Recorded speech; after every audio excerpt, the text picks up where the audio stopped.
Hello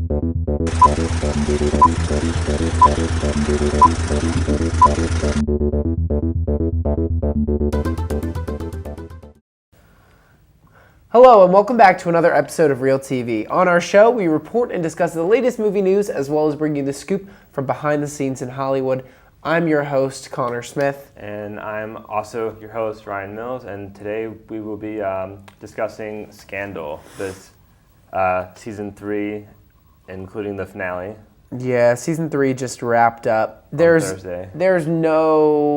It's obviously going to get renewed for a 4th season. Well, yeah. It's ABC's number They can't one leave us hanging like scripted that. drama. Yeah, it's no doubt in my mind it's going to get renewed.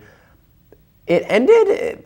I feel like with the show, most of its episodes end with a huge twist, and that's sort of what it's almost like soapy in the fact that at the last 2 minutes of every episode, there's this huge. Oh, yeah. And that's what brings you back next week. But I didn't see this in the finale. The finale was very much, it tied everything up, and now there's going to be a time jump. Essentially in the finale, Olivia leaves DC. A lot of crazy things happen. She leaves with Jake, and she says she's done. The White House calls her, doesn't answer. She's done with Pope and Associates. She's done with the president. She's done with all the B613, her mother, her father. She's getting away from everything, and she is trying to start a new life. Starting a new life with Jake. Wherever. And as much as when I first watched this, it's almost like I was waiting for the big twist. When I was watching the show, I was like, all right, now the plane's gonna blow up, or like, like someone's gonna have a heart attack, or like, what's gonna be the big twist? And there wasn't one, which is a little disappointing because I expected because the season 2 finale was obviously huge twist. And with this one, I guess I kind of like that it almost wrapped up everything in a neat little bow, only because I feel like a show like this, it can only get so ridiculous before it completely jumps the shark and gets completely ludicrous. Before obviously the show is known for its big twists, but you can only get so, oh gosh, she slept with him and he killed him, and it can only get so ridiculous before it starts becoming really, really silly. So I kind of like that it wrapped everything up, puts it down, and then season 4 will pick back up, take some time off, and I don't know. I liked that aspect of it. That's what I didn't like about it, though. Really? I was waiting for something big to happen, like every other episode has been. I feel like the big twist was that her mom just didn't die. But it wasn't even that big of a twist though, because I had a feeling that her dad just kept her mom alive, and that's what happens, So, I mean, I like that the bomb did go off, but I kind of wanted the VP to be there.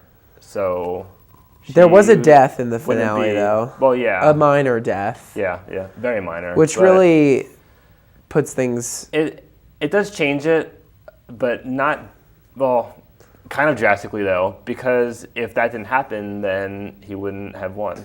Yeah, I mean, I really liked some aspects of the episode. I thought it almost came together too neatly. Yeah. I just thought especially for Scandal. I thought it was Scandal. Oh well, death in the family. So now he's obviously going to win the election. Which for me, I was like, if someone's son just died, do you really think that they're fit to run a country? I wouldn't think so. They're in a state of mourning. They're not in the right mental state. So I was kind of but the show was just well, death in the family. Guess he's going to get voted president now. Automatic win for him. Yeah, Sally, I mean, it's not like Sally did something completely wrong. I mean, it was only because Fitz had the upper hand with his son dying, you know what I mean? I mean, she's just trying to get more votes as anybody would, but I feel I like her character, but I don't like her character. I love her character. I mean, she makes me really mad, but that's good acting. Yeah. Obviously. But I don't know. I don't know if I want to see Fitz be president again. I do. The show would not work if he weren't president. I know, but I would kind of rather see Sally really close at the very end. Yeah, in the polls. I don't know.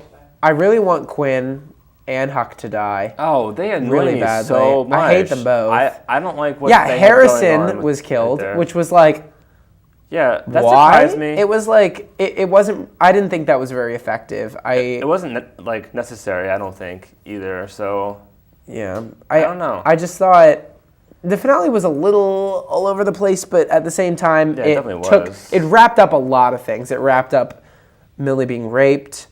I felt like it kind of focused on, I'm happy that Fitz found out about that, too. Yeah, I think the finale really did like tie up a lot of loose ends. It tied up a lot of the B613 questions. I just think that, I feel like I keep making this analogy that it kind of tied up the season with a little bow, but season 4 premiere, it's going to explode and everything's going to be crazy again. So, yeah. So I guess we're in That's a what state I'm of expecting. peace for right now with Scandal. For now, yes. Until season 4 5 happens. months, we're not constantly thinking about what's going to happen, but Yeah. I'm sure the premiere will be completely ridiculous. And I hope so, yeah. yeah.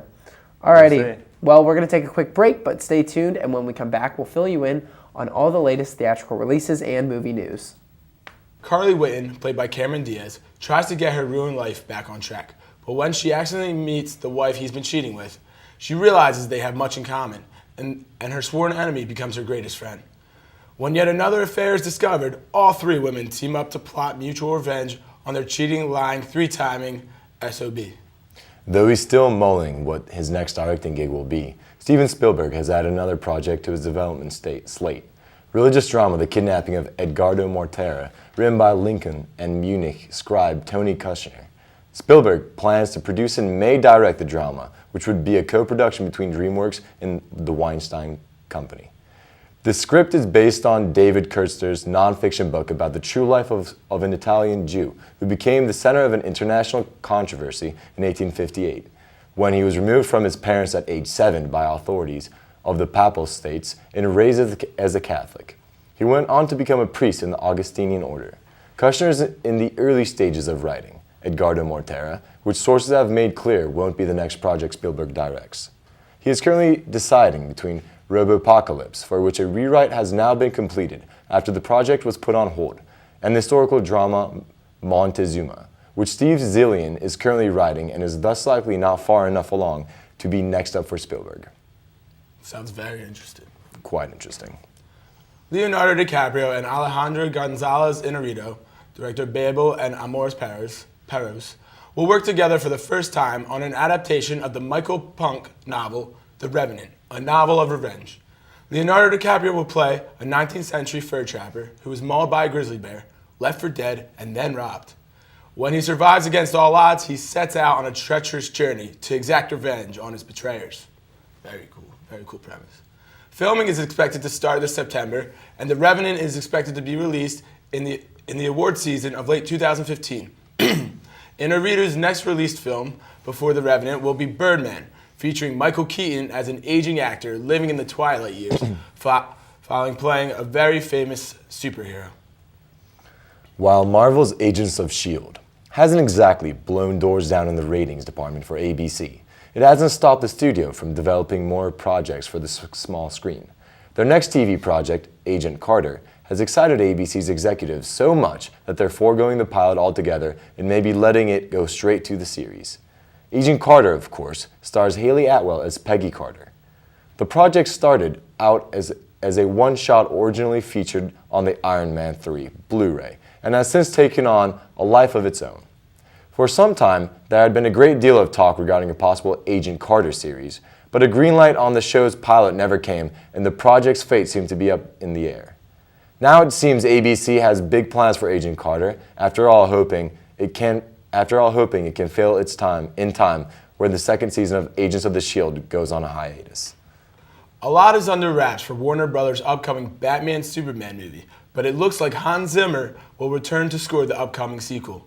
Zimmer told Digital Spy that he will begin working on Zack Snyder's Man of Steel follow-up once he completes the score for Christopher Nolan's Interstellar, which looks incredible. And if I know Christopher Nolan, He's going to kill it. He's going to kill it. Nolan evidently kept the sci-fi film's plot a secret from his longtime composer. We've already had a couple of chats, And once I finish the movie that I shall not talk about, I will probably head over to where Zach is shooting his movie and just hang out a bit and see if we can come up with any ideas, said Zimmer, who most recently scored Oscar winner 12 Years a Slave and The Amazing Spider-Man 2. Now, Robin Williams is ready to dig his old dress out of the storage, as he's set to star in Mrs. Doubtfire 2. An individual familiar with the Fox 2000 sequel told The Wrap. Chris Columbus will return to direct from a script by Elf writer David Brennenbaum. While it has been more than 20 years since the original Mrs. Doubtfire grossed an impressive $441 million worldwide, it is unlikely that Williams would miss a beat reprising his role as a cross-dressing character, since he'll be slathered up in old age makeup anyway, along with a wig, fake teeth, and eyeglasses. The gifted comic actor would realistically play the beloved characters for years to come, which sounds amazing. I'm so excited to see that. And next up, Will Ferrell, John C. Reilly, and Adam McKay are getting ready to reunite and hopefully make us laugh really, really hard. Deadline reports that the trio will get behind Border Guards, with McKay eyeing directing Will Ferrell and John C. Reilly. And the concept is pretty terrific. The pair will play a couple of inept pals who decide to do their part by protecting America from illegal immigrants, but they wind up in Mexico with no ID and no way home. So they have to sneak back into the United States. Even better, In the Loop, The Thick of It, and Four Lions writer Jesse Armstrong is going to pen the script. So this will certainly have some bite. And that sounds amazing to me because that trio working together is always great. So we will be back with more Reeltv next. Hello, and welcome back to Reeltv. It's now time for Reeltv Trivia, where our guests and you at home can answer 3 questions about the latest movie and television news. Today in the Reeltv studio, we have... I'm Rachel. I'm Connor. And I'm Gabe. All right, and tell us, what is the one movie you're most excited to see this summer? I haven't done that much summer movie research, but I'm excited to see The Fault in Our Stars. I'm pretty pumped for Godzilla. Love all the actors involved with it, and it looks pretty cool. And I'm very excited for Interstellar. I trust Christopher Nolan very much, and I always know he's going to do a good job with whatever film he makes. All right, so you guys ready to play? Yes. All right, there's no theme today, just some basic ready. questions about current events and movie and TV news. Well, let's get started. Our first question is about the acclaimed HBO series Game of Thrones. Now, while many of the twists and turns the great houses of Westeros have taken have surprised many viewers, they actually are all inspired by a real time in human history. Which period of time is the drama of Game of Thrones based on? Is it A, the War of Austrian Succession, B, the Gunpowder Plot, C, the War of Roses, or D, the rise of the Bulgarian Empire? Connor, you're first. I'm going to guess... it's between 2, but I'm going to go with the rise of the Bulgarian Empire. Okay. Gabe. I'm going to go with The War of Roses. Okay. I will go with the War of the Austrian Succession. All right. Gabe is correct! Really? Yeah. I thought Yep. it was either A or D. George I R. R. love Martin history. has stated several times that I many had of no the events idea. that unfold in the political world of King's Landing originate from historical events from the War of Roses in England. All right, so Gabe has 1 point, but we have 2 more questions left, so you two can still I'm get a not point. I know this one. Me too. Our next question is about the Me country too. music drama Nashville. That's on. Many guest stars have come on the show, but the newest announcement may surprise you. Who is set to guest star on an upcoming episode of Nashville? I didn't give the answers yet. Okay, Oh, okay. sorry. Okay. Well, is it A, Neil Patrick Harris, B, Michelle Obama, C, Miranda Lambert, or D, Blake Shelton? B, Michelle Obama. All right. Can I also say Michelle Obama? Sure. Michelle Obama. What? Ha. That's never a rule when I want. I'm going to say Michelle Obama. Cheater. But, like- he doesn't actually know. I thought it was going to be Blake Shelton. That'll be your answer. Fine, that's fine. I'll Fine. take it. Everybody else gets a point except for Gabe. Ah. All right. Sorry, take it, I'll Gabe. take it. Sorry, It's okay. Gabe. This spring, we'll be able to Uh-oh. catch the First Lady kicking off an episode of Nashville. I'm so excited for that. Me too. That It'll sounds be really good. interesting. All right, so everybody technically has 1 point. But finally, our last Tiebreaker. question is about the movie God's Pocket, which just released its first trailer. What may surprise you about the film is that Philip Seymour Hoffman it will star in it since the film was finished before his early death. But can you guess what God's Pocket will be about? Is it A, Hoffman's stepson is killed in a construction accident, B, Hoffman is a priest who has a near-death experience, C, a young man searches for his homeless father, played by Hoffman. Or D, Hoffman narrates a biopic based on the life of a famous writer. Connor was first. I'm gonna go with C. Searches for his Homeless homeless dad? father. All right. I think Gabe, you were next. Yeah, I'm gonna say D, the narrator, because he does have a great voice. So I'm just gonna go with it. Okay. And I'll go with B. All right. None of you got it correct. It was between A and C. well, I The didn't answer is the Okay. construction accident story. Got All right. like Hoffman's stepson dies in a construction accident, yet no one's upset about it. So he goes undercover to try to dig up what happened. He's also I in a didn't know new that. spy movie coming out. I forget what it's called, but Spy it looks Kids 5? very cool. No, not Spy Kids Oh, 5. okay. It's like it's based off of a book. It looks pretty cool. I forget the name of it. Should have but stopped it too. We'll see. So Agreed. we're tied right now. All right. Well, that's enough for Reeltv I'll take trivia it. today. Thank you very much Bye. for playing. All three of you, you technically win. Good job, guys. today. Yeah, same. I'll take It's it. a first. Yep. Fun playing. All right. Well, we'll see you next week. Come back next week for more Bye. Reeltv.